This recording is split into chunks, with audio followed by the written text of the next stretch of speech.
السلام عليكم ورحمة الله وبركاته. إن الحمد لله والصلاة والسلام على رسول الله وبعد فأعوذ بالله من الشيطان الرجيم بسم الله الرحمن الرحيم.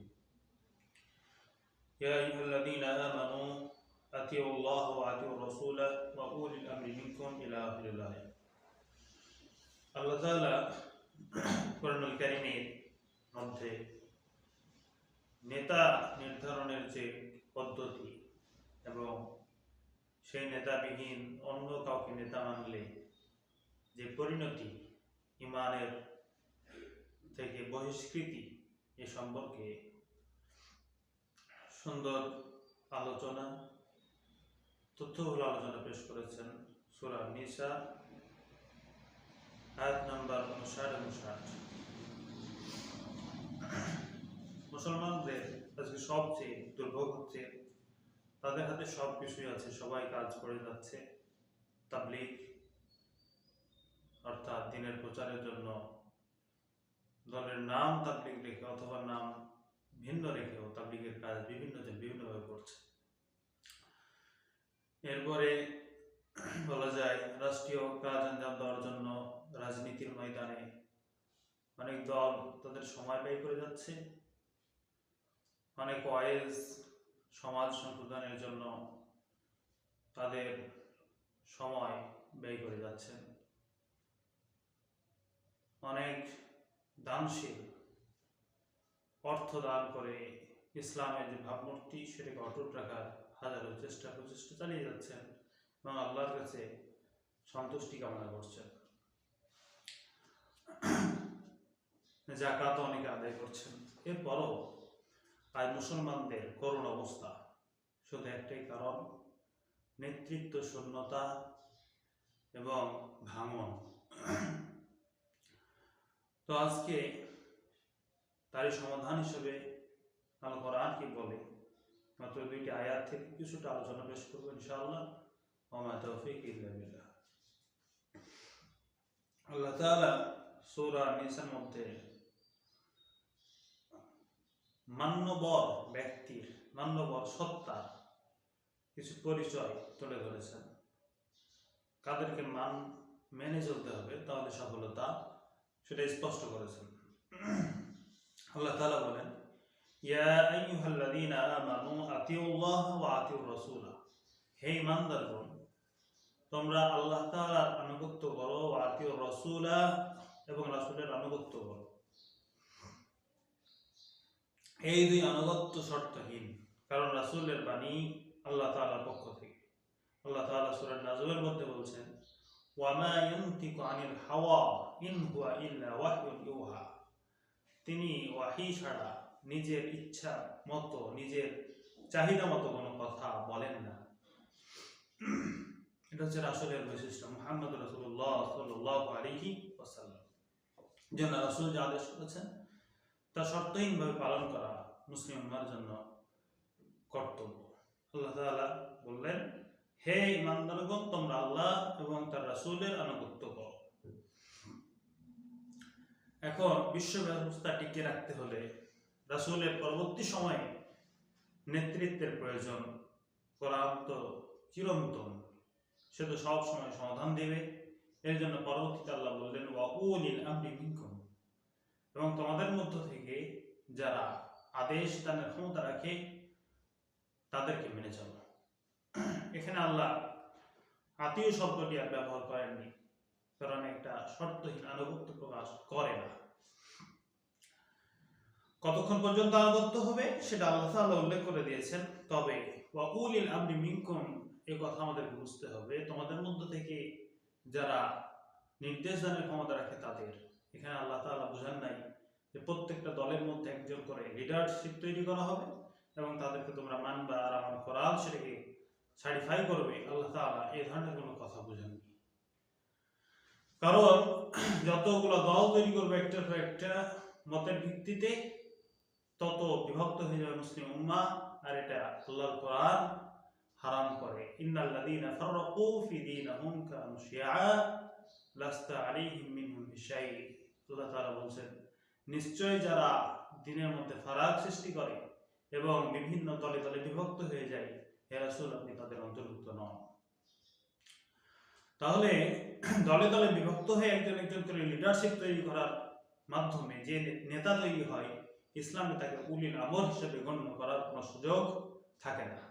সেটা আপনার দলের উলিল আমর হতে পারে, তবে ইসলামের উলিল আমর নয়। এটা আপনারাও স্বীকার করেন বলে অন্য দলকে কোনো কিছু বলার সুযোগ রাখেন না, কাফের বলতেও পারেন না বা সমাজচ্যুতও করতে পারেন না, এটা আমরা বুঝতে পারছি।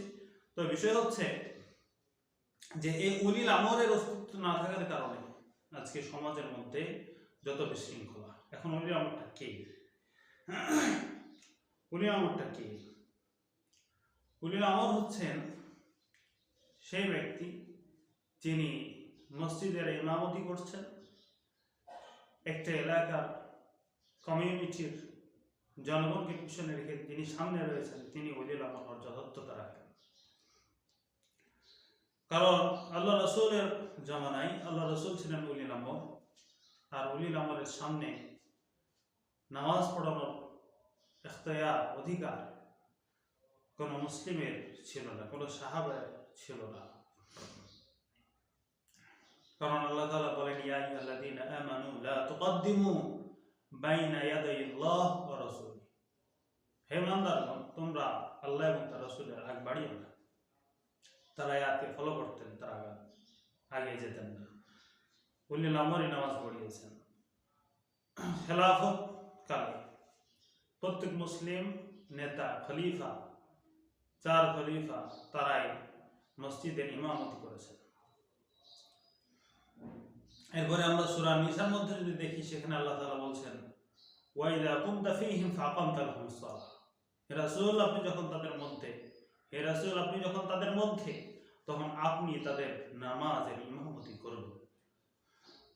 এটা হচ্ছে আল্লাহ তাআলার আদেশ। ওয়া উলিল আমরি মিনকুম, তিনি উলিল আমর হওয়ার ক্ষমতা রাখেন। তবে হ্যাঁ, উলিল আমর মানে শুধু তিনি নামাজ ইমামতি করবেন বিষয়টা এমন না। যেটা আগেই বললাম যে উলিল আমর হচ্ছে যিনি সমাজ পরিচালনা করেন। এখন আপনি যদি বলেন আপনার ইমাম সাহেব উলিল আমর হওয়ার ক্ষমতা রাখে না, আপনারা তাকে মানবেন না, তাহলে সমাজে যাকে মানছেন, যাকে মান্যবর হিসেবে গণ্য করেছেন, যার মাধ্যমে বিচার ফয়সালা করছেন, তার নেতৃত্বে নামাজ আদায় করতে হবে। এটার নাম ইসলাম। এবং সেই মুসলিম কমিউনিটির মধ্যে অন্য কোনো নেতা থাকবে না, কারণ মসজিদের ইমামকে তো সবাই মেনে নিয়েছে। সেই সভাপতি যাকে আপনারা মানছেন এলাকায়, তাকে ইমাম হিসেবে গণ্য করেন, মসজিদের নামাজের দায়িত্ব দেন এবং তার মাধ্যমে সমাজকে পরিচালনা করেন, তাহলে দেখবেন যে একটা নেতা পেয়ে গেছেন। ইসলামের নেতা নির্বাচনের পদ্ধতির কিছু মৌলিক নীতিমালা রয়েছে, হাদিসের মধ্যে থেকে সেগুলো পাওয়া যায়। আল্লাহ রাসূলের অন্যতম হাদিসটি যে যেখানে আমাদের কনফ্লিক্ট নির্বাচনের বিষয়ে আজকে মুসলিম উম্মাহ 2 ভাগে বিভক্ত হয়ে গেছে। সব সময় এই 2 ভাগে বিভক্ত থাকার কারণে মধ্যখান থেকে বহুত্ববাদী নাস্তিক এরাই পার পেয়ে যায়। পাশ করে তারাই 90% মুসলমানের দেশ, অথচ মুসলিম উম্মার কোনো অধিকার থাকে না। কারা পাশ করে? কমিউনিজমে যারা বিশ্বাসী, তারা সাম্রাজ্যবাদী, নাস্তিকবাদী, এরাই পাশ করে যায়। এর কারণে যে আমাদের মধ্যে 2 ভাগে বিভক্তি, এর কারণ একটাই, কারণ আল্লাহ যে কোরআন দিয়েছিলেন, যে পদ্ধতি দিয়েছিলেন, আমরা সেখানে যাইনি। আল্লাহ তাআলা কি বলেন? ফাইন তানাযাআতুম ফি শাই, যদি কোনো বিষয় তোমাদের মধ্যে ইখতিলাফ হয়ে যায়, ফারুদ্দুহু ইলাল্লাহি ওয়ার রাসূল, তখন তোমরা আল্লাহ এবং তার রাসূলের দিকে ফিরে যাও, অর্থাৎ কোরআন এবং তার রাসূলের হাদিসের দিকে ফিরে যাও। এটা কারা ফিরবে? ইন কুনতুম তুমিনুনা বিল্লাহি ওয়াল ইয়াউমিল আখির, যদি তোমরা আল্লাহতে বিশ্বাসী হয়ে থাকো, আখিরাতে বিশ্বাসী হয়ে থাকো, তাহলে কোরআনের যে পদ্ধতি সেখানে ফিরে যাও। আজকে গণতান্ত্রিক পদ্ধতি যারা আমরা মেনে নিয়েছি, খুব একটা শান্তিতে নেই। একই দেশের মধ্যে সহাবস্থান করে এই নির্বাচনের সময় আমাদের মধ্যে ফাটল। মুসলিম উম্মাহ 2 ভাগে বিভক্ত। মুসলিম আর আলেম সমাজ একদল নির্বাচনের পক্ষে, অন্য দল নির্বাচনের বিপক্ষে দাঁড়িয়ে যায়, অথচ 2 দলের মধ্যেই সমস্যা থাকার কারণে এই অবস্থা। এর কারণ হচ্ছে আল্লাহ তাআলা বলেন, ইহুদিরা বলে লাইসাতিন নাসারা আলা শাই, নাসারারা কোনো কিছুর উপরে অবস্থান করছে না। ওয়াকালাতিন নাসারা, আন-নাসারা অর্থাৎ খ্রিস্টানরা বলে লাইসাল ইয়াহুদু আলা শাই ওয়া হুম ইয়াতলুনাল কিতাব, অথচ তারা কিতাব তেলাওয়াত করে। কাযালিকা ক্বালা আল্লাযীনা লা ইয়া'লামুনা মিসলা কওলিহিম, যারা জানে না তারা এখানে কথা বলাবলি করতে থাকে। অর্থাৎ যারা কোরআনের তেলাওয়াত রাখার পর কোরআনের হককে আদায় করতে পারেনি, তাদের অবস্থা এটাই যে একজন আরেকজনকে কাদা ছড়াছড়ি করবে। ইহুদিদের কাছেও তাদের ধর্মগ্রন্থ ছিল, আবার খ্রিস্টানদের কাছেও তাদের ধর্মগ্রন্থ বর্তমান ছিল, কিন্তু তারা উভয় তাদের ধর্মগ্রন্থের মৌলিক কথাগুলোকে নিক্ষেপ করেছে পিছনে। আজকেও আমরা কোরআনের মৌলিক কথাগুলোকে পিছনে নিক্ষেপ করে তার অপব্যাখ্যার মাধ্যমে বিভিন্ন দল মত প্রতিষ্ঠিত করেছি, যার ফলাফল হিসাবে নির্বাচন আসলে আমাদের মধ্যে বিভাজন আরো প্রকট আকার ধারণ করে এবং মুসলমানরা আরো বিপদের মধ্যে নিক্ষিপ্ত হবে। সমাধান কোথায়? আজকে মুসলমানের দেশ, এদেশে বেশিরভাগ মুসলমান বাস করে। তাহলে আমাদের আলেমদের উচিত খেলাফতি ব্যবস্থা নিজ নিজ এলাকায় প্রতিষ্ঠা করার চেষ্টা করা, জনগণের মতামত গ্রহণ করা যে আপনি মুসলিম হিসাবে খেলাফত ছাড়া অন্য কোন মতবাদে বিশ্বাসী। ফেয়ার ইলেকশন, খোলামেলা ইলেকশন প্রয়োজন।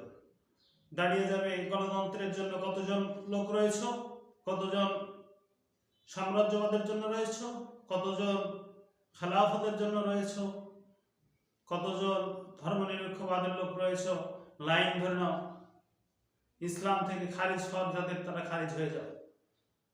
আল্লাহ রাসূলের যুগে নির্বাচনের পদ্ধতি স্পষ্ট ছিল, এখানে কোনো মুনাফিকের সুযোগ ছিল না।